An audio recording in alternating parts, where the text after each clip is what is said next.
Good morning everyone. Welcome to current affair non stop. कैसे हैं आप सब? आई होप आप सब ठीक होंगे। तो आज है 10 जुलाई। इस वीडियो में हम 10 जुलाई के इम्पॉर्टेंट करंट अफेयर्स कवर करेंगे and with tricks. Okay, tricks के साथ करने का क्या बेनिफिट है, ताकि आप क्वेश्चंस को लंबे टाइम तक याद रख सको। देखो, अगर आप ट्रिक्स के बिना क्वेश्चन लर्न करते हो तो लर्न तो हो जाते हैं, बट हम में ऐसा तो नहीं है कि हमने आज क्वेश्चन लर्न किया और कल ही एग्ज़ाम देना है। ठीक है, तो जब एग्ज़ाम होगा तब हमें 5 to 6 मिनिमम बता रही हूँ मैं, 6 मंथ के करंट अफेयर तो सभी कवर करते ही करते हैं, तो वो कंफ्यूज हो जाते हैं, हम बहुत सारे क्वेश्चन हो जाते हैं। इसलिए अगर आप ट्रिक्स के साथ क्वेश्चन लर्न करोगे ना, तो क्वेश्चंस आपको लंबे टाइम तक, एग्ज़ाम तक तो एटलीस्ट याद रहेंगे, और एग्ज़ाम के प्रेशर में क्वेश्चंस को आप भूलोगे नहीं। ठीक है, तो स्टार्ट करें। एक बार आप इन ट्रिक्स के साथ लर्न करने का ट्राई ज़रूर करना। अगर आपको अच्छा लगे तो ज़रूर बताना। तो फर्स्ट क्वेश्चन देखो, bridge to India renewable energy CEO report 2020 के अनुसार भारत अगले 5 वर्षों में केवल डैश ऊर्जा ही जोड़ पाएगा। क्या है क्वेश्चन, देखो ध्यान से। जो bridge to India renewable energy CEO report है, जो 2020 के अकॉर्डिंग भारत है अगले 5 सालों तक सिर्फ और सिर्फ कितनी डैश ऊर्जा ही जोड़ पाएगा? कितनी? 60 गीगावाट। कितनी? 60 गीगावाट। अब रिन्यूएबल का मतलब क्या होता है, या आप अक्षय ऊर्जा बोल दो इसको। ठीक है, अक्षय ऊर्जा, रिन्यूएबल ऊर्जा या नवीकरणीय ऊर्जा भी बोल सकते हो। मतलब जिसको आप बार बार यूज़ किया कर सकते हैं, बार बार यूज़ किया जा सकता है जिसका, जैसे पवन ऊर्जा है। ठीक है, जैसे सूर्य की ऊर्जा है। क्लियर है? और इनके मंत्री कौन है? R.K. सिंह। ठीक है, कौन है? R.K. सिंह, जिनकी कॉन्स्टिट्यूएंसी क्या है? अरा।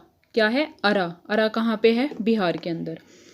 अब है तो अगले 5 सालों में हम सिर्फ 60 मेगावाट ऊर्जा ही जोड़ पाएंगे, बट हमारा लक्ष्य क्या था कि 175 गीगावाट ऊर्जा जोड़नी थी। कब तक? 2022 तक, मतलब अगले 2 साल के अंदर अंदर।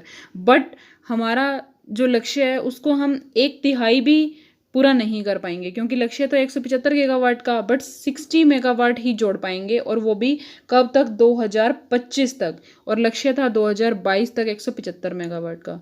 तो अभी हम बहुत बहुत पीछे हैं इस रिन्यूएबल एनर्जी के मामले में। ठीक है, तो अब देखो ट्रिक इस क्वेश्चन को लर्न करने की। अगर 5 सालों में बिजली देंगे केवल 60, 5 सालों में दे रहे हैं ना, और सिर्फ 60 ही दे रहे हैं।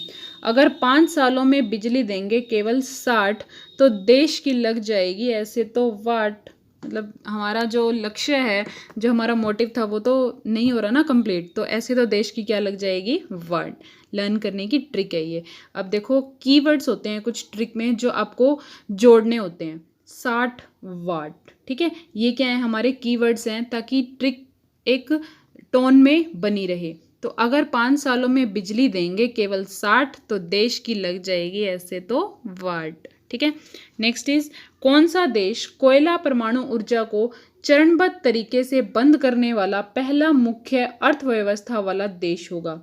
मतलब कोयला और परमाणु ऊर्जा, कहने का मतलब ऐसा कौन सा बड़ा देश है? ठीक है, प्रमुख पूछ रखा है ना, तो प्रमुख अर्थव्यवस्था वाला देश, ऐसा कौन सा देश है जो कोयले से जो बिजली बनती है उसको बंद कर देगा, और जो परमाणु ऊर्जा है, उसके जितने भी न्यूक्लियर रिएक्टर हैं, ठीक है, वो सारे बंद कर देगा?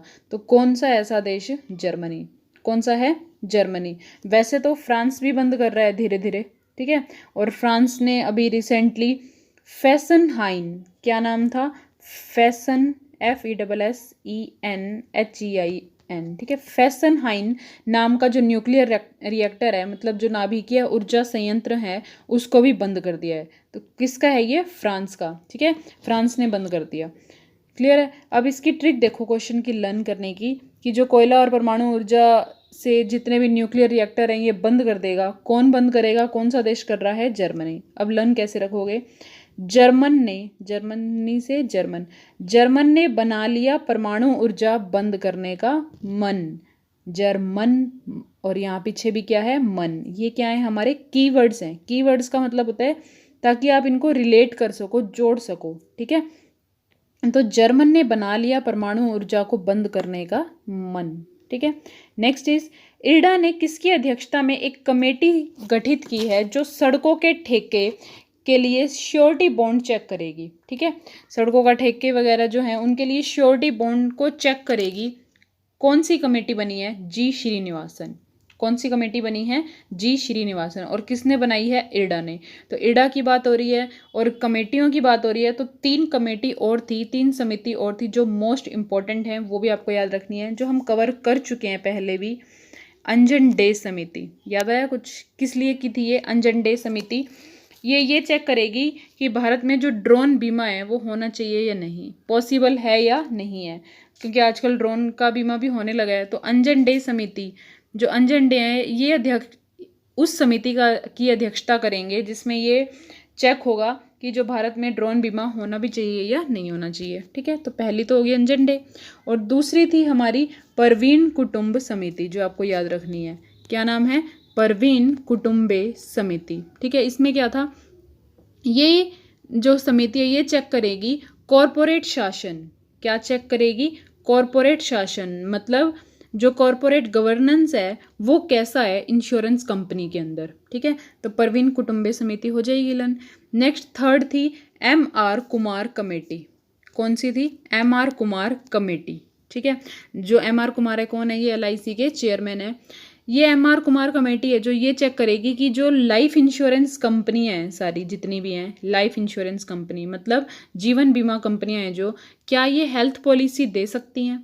तो ये किसके अंदर चेक होगा? MR कमेटी, जो MR कुमार समिति है उसके अंदर। ठीक है, हो जाएंगी ये तीनों समितियां याद। और चौथी अब एक और आ गई है, क्या? जिसमें सड़कों के ठेके के लिए श्योरिटी बॉन्ड चेक करेगी। तो कौन सी है ये? जी श्रीनिवासन। क्लियर है? अब इरडा की बात करें तो इरडा का हेडक्वार्टर कहाँ पे है? हैदराबाद में। कहाँ पे है? हैदराबाद में। और चेयरमैन कौन है इरडा के? सुभाष चंद्र खुंटिया। ठीक है, कौन है? Subhash Chandra Khuntia.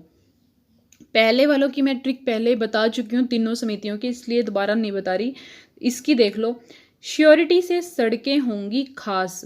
Surety bond check कर रहे हैं ना, तो श्योरिटी से कह रहे हैं कि श्योरिटी से सड़कें होंगी खास जब तक है श्रीनिवास हमें है विश्वास। अब देखो पीछे यहाँ पे भी खास श्रीनिवास, इसमें भी पीछे वास, यहाँ पे विश्वास में भी पीछे क्या है? वास। मतलब तीनों क्या हैं? जो प्रोनाउंसिएशन है वर्ड्स की वो सेम है। तो इनको आप बोल सकते हो कीवर्ड्स हैं जो आपने रिलेट करने होते हैं ट्रिक्स में। ठीक है, श्योरिटी से सड़कें होंगी खास जब तक है श्रीनिवास हमें है विश्वास।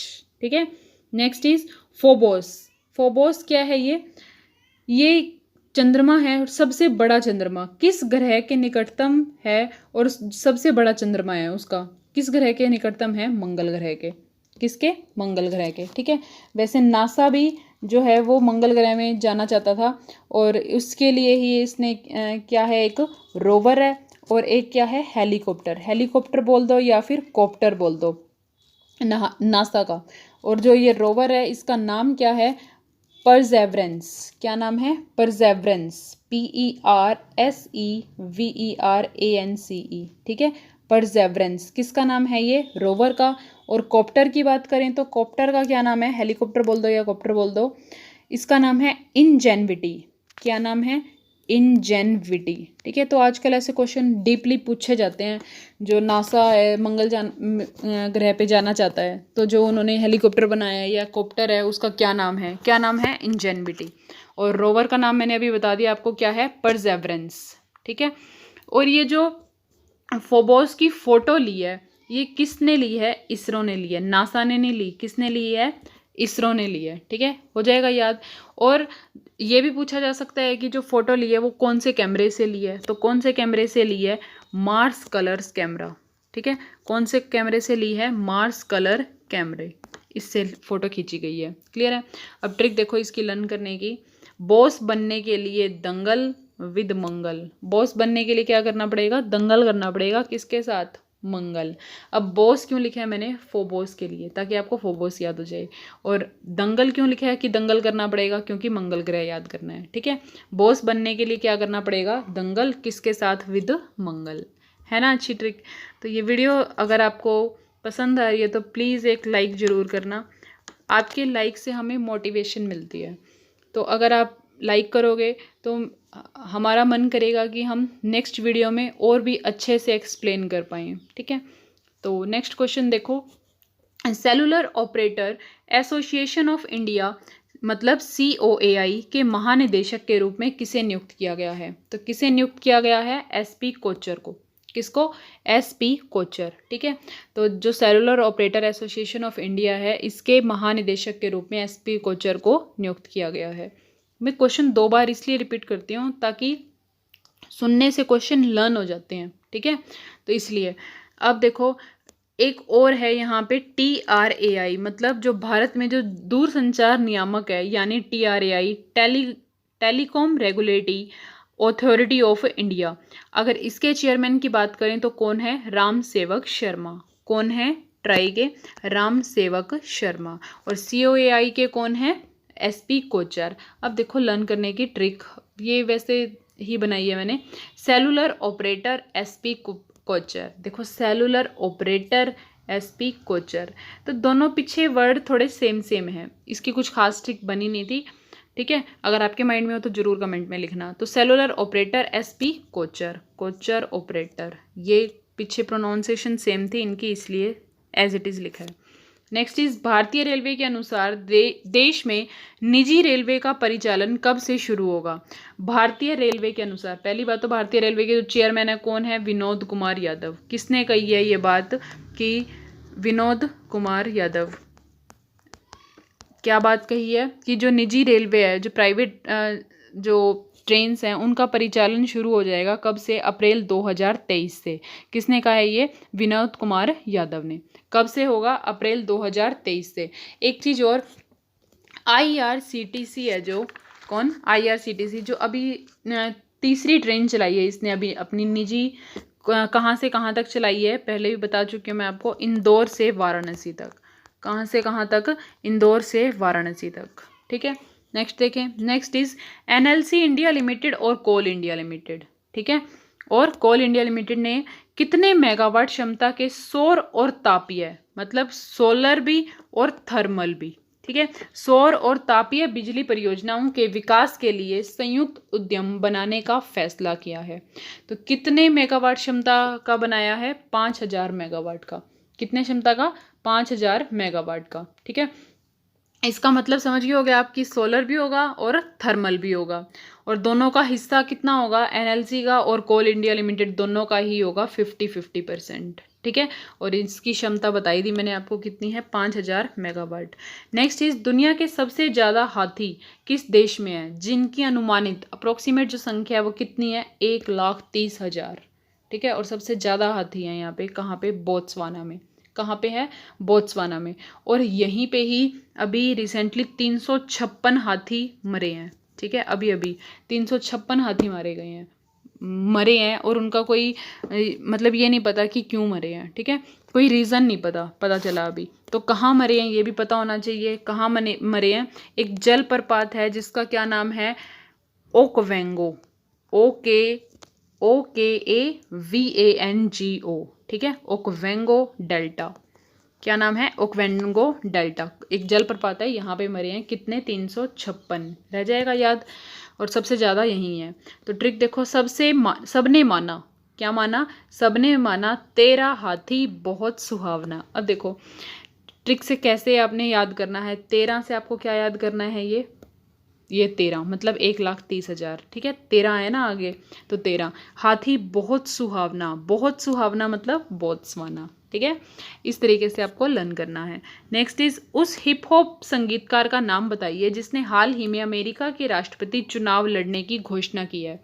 तो हिप हॉप संगीतकार हैं ये जिसने अमेरिका के राष्ट्रपति चुनाव लड़ने की घोषणा की है, जिनका क्या नाम है? Kanye West. ठीक है, कान्ये वेस्ट। इसको ट्रंप के दोस्त भी माना जाता है कि ट्रंप के दोस्त हैं ये। ठीक है, तो ट्रिक क्या है? कान्ये वेस्ट है US के लिए बेस्ट पढ़ लेना, बेस्ट की जगह। ठीक है, कान्ये वेस्ट, या फिर ऐसे कर लेना कान्ये वेस्ट, मतलब ये पहले तो आप खुद को क्या समझते थे? वेस्ट हैं, हाँ भाई हिप हॉप संगीतकार हैं, वेस्ट ही हैं। ठीक है, बट अब क्या कर लिया इन्होंने? राष्ट्रपति चुनाव लड़ने की घोषणा कर दी, तो ये तो क्या हो गए? US के लिए बेस्ट बन गए। तो कान्या वेस्ट हैं यूएस के लिए बेस्ट, वेस्ट बेस्ट, ठीक है। नेक्स्ट इज हाल ही में जारी global real estate transparency index में भारत की रैंक क्या है। तो जो ये इंडेक्स आते हैं ना, इनमें जो रैंकिंग पूछी जाती है या तो इंडिया की पूछी जाती है या टॉप पे पूछी जाती है, तो ये याद रखा करो, इंपॉर्टेंट होती है। तो जो global real estate transparency index है, जो अभी JLL कंसल्टेंट फर्म ने दी है, अभी जारी किया है, तो जिसमें भारत कौन से रैंक पे है, भारत कौन से रैंक पे है, 34th रैंक पे, ठीक है। और इस रैंकिंग में क्या होता है, क्या पता चलता है कि जो रियल स्टेट हमारा है उसमें हम कौन सी पोजीशन पे हैं, ट्रांसपेरेंसी पोजीशन पे है, सेमी ट्रांसपेरेंट है या नॉर्मल ट्रांसपेरेंट है, तो कौन सी पोजीशन पे है। और कैसे पता चलता है, जिसकी 1 से 10 रैंकिंग हो, ठीक है, जो देश मतलब 1 से 10 रैंकिंग वालों में आए, ठीक है, तो उनका जो रियल स्टेट ट्रांसपेरेंसी इंडेक्स होगा वो क्या होगा, सबसे ज़्यादा बेस्ट होगा, बेस्ट ट्रांसपेरेंट माना जाएगा उसको, ठीक है। और जो 11 से 33 होंगे वो क्या होंगे, नॉर्मल मतलब सिंपल ट्रांसपेरेंट माना जाएगा उनको, ठीक है, सिंपल ट्रांसपेरेंट माना जाएगा, क्या माना जाएगा, ट्रांसपेरेंट। और ये तो क्या होंगे, बेस्ट हैं, मतलब रियल स्टेट ट्रांसपेरेंसी इंडेक्स में सबसे ज़्यादा जो टॉप पे ट्रांसपेरेंसी है वो 1 से 10 जो जिनका रैंक है उन देशों की हैं। अब बात करते हैं 11 से 33 की, बता दिया मैंने। नेक्स्ट 34 से 59 अगर जिनकी रैंकिंग है जिन देशों की, वो किसके अंदर आएंगे, सेमी ट्रांसपेरेंट के अंदर।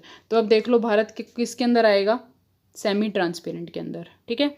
नेक्स्ट देखें, हाँ इससे पहले एक और जो रैंकिंग आई थी अभी 1 दिन पहले ही आई थी, तो उसमें क्वेश्चन स्किप हो गया था, इसमें बता देती हूँ मैं आपको। सस्टेनेबल डेवलपमेंट रैंक, कौन सी रैंकिंग आई थी, सस्टेनेबल डेवलपमेंट रैंक, ठीक है। उसमें जो भारत है कौन से नंबर पे आया, 117वें नंबर पे। जो सस्टेनेबल डेवलपमेंट रैंकिंग जारी की गई है अभी अभी, उसमें भारत कौन से नंबर पे है, 117वें नंबर पे। और टॉप पे कौन है, स्वीडन, कौन है, स्वीडन, ठीक है। और इसकी के लिए मैंने टॉप पे नहीं बताया, सॉरी माइंड से स्लिप हो गया मेरे। तो भारत की रैंकिंग तो मैंने बता दी, और टॉप पे कौन है, यूके। तो मैंने अभी बताया ना, एक तो भारत का रैंक पता होना चाहिए और टॉप पे कौन है वो भी पता होना चाहिए। भारत तो 34th रैंक पे है, और सबसे ज़्यादा जो ट्रांसपेरेंसी है वो कहाँ पे, यूके, टॉप पे कौन है, यूके, ठीक है। और सस्टेनेबल डेवलपमेंट में मैंने आपको बता दिया टॉप पे स्वीडन है, और हमारा रैंक है 117। नेक्स्ट इज हाल ही में जारी इन्फॉर्म रिस्क इंडेक्स, क्या है, इन्फॉर्म रिस्क इंडेक्स में भारत किस स्थान पे रहा, 31वें में, ठीक है। ये जो रिपोर्ट है क्या बताती है, ये हमें कि देश में जो मानवीय संकट या आपदा है, ठीक है, उसकी में कितना जोखिम है। तो हमारा देश तो 31वें नंबर पे है, तो सबसे ज़्यादा जो मानवीय संकट या आपदा है उसका जोखिम कहाँ पे है, टॉप पे कौन है, सोमालिया। कौन सा है टॉप पे, सोमालिया, ठीक है। हो जाएगा लन, इसमें टॉप पे नहीं आना चाहिए, मतलब इसमें जो रैंक जितना कम होगा उतना ही क्या होगा, ज़्यादा बेटर होगा, ठीक है। नेक्स्ट इज हाल ही में दक्षिण पूर्व एशिया में खसरा और रुबेला को समाप्त करने वाला पहला देश कौन सा है। तो जो दक्षिण पूर्व एशिया है, मतलब जो साउथ ईस्ट एशिया है, उसमें WHO ने एक लक्ष्य रखा था, एक मोटिव रखा था कि 2023 तक हम क्या कर देंगे, खसरा और रुबेला को ख़त्म कर देंगे, ठीक है, ये मोटिव था। बट अभी WHO ने कहा है कि लक्ष्य से पहले, ये तो 2023 था ना, बट ये जो 2 देश हैं मालदीव और श्रीलंका, इन्होंने क्या कर दिया, खसरा और रुबेला को बिल्कुल समाप्त कर दिया, तो ये पहले देश बन गए ऐसे, ठीक है। तो WHO ने कहा है कि हमारा जो लक्ष्य था वो 2023 था, बट लक्ष्य से पहले इन दोनों देशों ने ये कर दिखाया है, खसरा और रुबेला को समाप्त कर दिया, ठीक है। तो क्या है आंसर, मालदीव और Sri Lanka, A and B both, ठीक है। Next is golden bird wing, जो ये गोल्डन बर्ड विंग है, ये इस प्रजातियों का संबंध किससे है, कौन है ये, एक तितली है। न्यूज़ में क्यों है, क्योंकि इसको अभी अभी भारत की सबसे बड़ी तितली घोषित किया गया है, किसको, गोल्डन बर्ड विंग को, ठीक है। जो कहाँ पे मिलती है ये इंपॉर्टेंट है, कहाँ मिलती है, उत्तराखंड में। कहाँ मिली थी, उत्तराखंड में। ये तो है सबसे बड़ी, और अगर सबसे छोटी पूछी जाए तो उसका क्या नाम है, क्वैकर, QUAKER, क्वैकर, ठीक है। ये सबसे छोटी और सबसे बड़ी गोल्डन बर्ड विंग, ठीक है। नेक्स्ट इज हाल ही में किस देश ने एक्सपेक्ट कोटा बिल पारित किया है जो लगभग 8 लाख भारतीयों को देश छोड़ने पर मजबूर कर सकता है। मतलब ये तो जो बिल है वो पारित कर दिया, बट अगर ये कानूनी रूप से अगर मतलब लीगली रूप से पारित कर दिया जाता है तो 8 लाख जो लोग हैं जो वहाँ पे रह रहे हैं, कहाँ पे, कुवैत में, उनको क्या करना पड़ेगा, मजबूरन छोड़ना पड़ेगा वो देश। ठीक है, तो किसने किया है ये? कुवैत ने ये बिल पारित किया है। किसने किया है? कुवैत ने। ये बिल कहता क्या है? ये बिल कहता है कि जो भारतीयों की जो आबादी है, मतलब जो हमारे भारत देश के लोग हैं, वो कितने रह सकते हैं कुवैत के अंदर? सिर्फ 15% रह सकते हैं। कितने? सिर्फ 15% रह सकते हैं, इससे ज़्यादा नहीं होने चाहिए। इस बिल में ये है। ठीक है, अब कुवैत की बात कर रहे हैं तो कुवैत की जो कैपिटल है, राजधानी है, क्या है? Kuwait City. ठीक है, Kuwait, Kuwait as it is लिखना है और उसके पीछे क्या है? सिटी। तो ये क्या है? राजधानी। और करेंसी की बात करें तो करेंसी क्या है? कुवैत दिनार। क्या है? कुवैत दिनार। ठीक है, अब ट्रिक देखो इसकी। करके bill pass expect quota, expect quota है ना, तो करके bill pass expect quota, Kuwait ने काम किया है कितना छोटा, सबसे छोटा काम कर दिया ना, कि सब 8 लाख लोगों को क्या करना पड़ेगा, वहाँ से मजबूरन छोड़ना पड़ेगा देश अगर ये बिल पास हो गया तो। करके bill pass expect quota, Kuwait ने काम किया है कितना छोटा, कोटा छोटा। ठीक है, नेक्स्ट इज हाल ही में 66वें शतरंज ग्रैंड मास्टर कौन बने हैं? कौन बने हैं? जी आकाश, जो कहाँ से हैं? तमिलनाडु से। कहाँ से हैं ये? तमिलनाडु से। ऐसे क्वेश्चन बहुत आते हैं कि जो जी आकाश है इनका संबंध किससे है? शतरंज से है। जी आकाश जो है शतरंज ग्रैंड मास्टर बन गए 66 में, ये कहाँ से हैं? तमिलनाडु से हैं। या डायरेक्ट ऐसे ही पूछ लिया जाए कि 66वें शतरंज ग्रैंड मास्टर कौन बने हैं? जी आकाश। ठीक है, तो 3-4 तरीके से पूछा जा सकता है। और 65 में अगर पूछा जाए तो लास्ट भी पता होना चाहिए कौन थे? रौनक साधवानी। कौन थे? रौनक साधवानी, ये 65 में थे। ठीक है, और कहाँ से थे ये? नागपुर से। कहाँ से? नागपुर से। क्लियर है। और अगर पहले पूछा जाए तो पहले कौन थे? विश्वनाथन आनंद। विश्वनाथन आनंद। ठीक है, जिनको 1991 में पहला राजीव गांधी खेल रत्न पुरस्कार भी मिला था। और इनकी एक बायोग्राफी भी है, इनकी पे एक बुक भी लिखी गई थी जिसका क्या नाम था? Mind master. क्या नाम था? Mind master. ठीक है, माइंड मास्टर हो जाएगा। और अगर शतरंज की बात कर रहे हैं तो वर्ल्ड चेस डे है जो वो कब मनाया जाता है? 20 जुलाई को। कब मनाया जाता है? 20 जुलाई को। ठीक है, और डी गुकेश जो हैं, ये थर्ड ऑप्शन हमारा क्या है? डी गुकेश। इसके बारे में बात कर लेते हैं। ये कौन है? भारत के सबसे छोटे, और वर्ल्ड में बात करें तो वर्ल्ड में दूसरे नंबर पे छोटे, ये शतरंज ग्रैंड मास्टर बने थे। तो भारत के सबसे छोटे हैं ये। ठीक है, और ये भी तमिलनाडु से हैं। कहाँ से हैं? तमिलनाडु से। ठीक है, अभी एक और रैंकिंग आई थी बॉक्सिंग की, वर्ल्ड मैन बॉक्सिंग रैंकिंग में। बॉक्सिंग रैंकिंग में टॉप पे कौन है? कौन है? अमित पंघाल। कौन है? अमित पंघाल। ठीक है, नेक्स्ट देखें, इसकी ट्रिक देख लो चलो। जी आकाश को शतरंज में है विश्वास। आकाश विश्वास। जी आकाश को शतरंज में है विश्वास। ठीक है, हाल ही में करूर वैश्य बैंक ने अपने ग्राहकों को बीमा उत्पाद प्रदान कराने के लिए किसके साथ समझौता किया है? तो जो करूर वैश्य बैंक है उसने अपने कस्टमर्स को बीमा उत्पाद कराने के लिए, मतलब एक तरीके का बैंक एश्योरेंस है। ठीक है, जो बैंक एश्योरेंस होते हैं बैंक और लाइफ इंश्योरेंस कंपनियों के बीच में, ये किसके साथ समझौता किया है करूर वैश्य बैंक ने? स्टार हेल्थ इंश्योरेंस और बजाज एलायंस लाइफ इंश्योरेंस के साथ, मतलब ए एंड बी बोथ।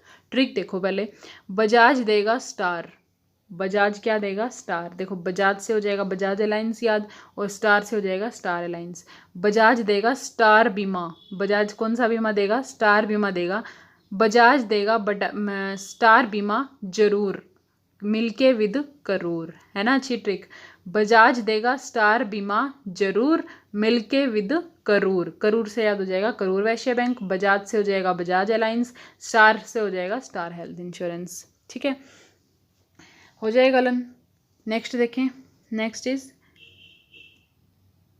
अगर ये करूर वैश्य बैंक से अगर आपसे ये पूछ लिया जाए कि इसका हेडक्वार्टर कहाँ पे है, ठीक है, तो वो आपको कमेंट में लिख के बताना है कि जो करूर वैश्य बैंक है इसका हेडक्वार्टर कहाँ पे है, और इसका स्टार हेल्थ इंश्योरेंस का हेडक्वार्टर कहाँ है, और बजाज एलायंस लाइफ इंश्योरेंस का हेडक्वार्टर कहाँ है, तीनों का। ठीक है, नेक्स्ट देखो, नेक्स्ट इज हाल ही में भारत में कॉमन सर्विस सेंटर की पहली ट्रांसजेंडर ऑपरेटर कौन बन गई है? तो कॉमन सर्विस सेंटर की पहली ट्रांसजेंडर ऑपरेटर कौन बनी है? जोया खान। कौन बनी है? जोया खान, जो गुजरात के वडोदरा से है। कहाँ से? गुजरात के वडोदरा से। ठीक है। इनका मोटिव ये है कि जो इनके समुदाय के लोग हैं, मतलब ट्रांसजेंडर जो लोग हैं, इनको क्या करना है? डिजिटली बनाना है, डिजिटल रूप से इनको सिखाना है। ठीक है। तो इनका ये मकसद है जोया खान का। क्लियर है? ठीक, देखो, ट्रांसजेंडर होके भी कॉमन सर्विस की बनी पहचान। ट्रांसजेंडर थी ना, ट्रांसजेंडर होके भी कॉमन सर्विस की बनी पहचान। कौन? जोया खान। सब है हैरान। पहचान, खान, हैरान, ये क्या हो गए हमारे कीवर्ड्स। ठीक है। नेक्स्ट इज और लास्ट क्वेश्चन इज हाल ही में किसने overdraft saving the Indian saver नामक किताब किसने लिखी है? तो ये जो बुक का नाम है overdraft saving the Indian saver, ये बुक किसने लिखी है? उर्जित पटेल ने। किसने? उर्जित पटेल ने। ओवरड्राफ्ट को बनाओ खेल। क्या बनाओ? खेल, कहते हैं उर्जित पटेल। ठीक है। ओवरड्राफ्ट को बनाओ खेल, कहते हैं उर्जित पटेल। मैं फिर से कह रही हूँ, वीडियो बनाने में काफ़ी मेहनत लगती है गाइस। प्लीज़ अगर आपको वीडियो अच्छी लगी हो तो लाइक ज़रूर करना और सब्सक्राइब ज़रूर करना चैनल को, अगर आपने अब तक सब्सक्राइब नहीं किया है। ठीक है।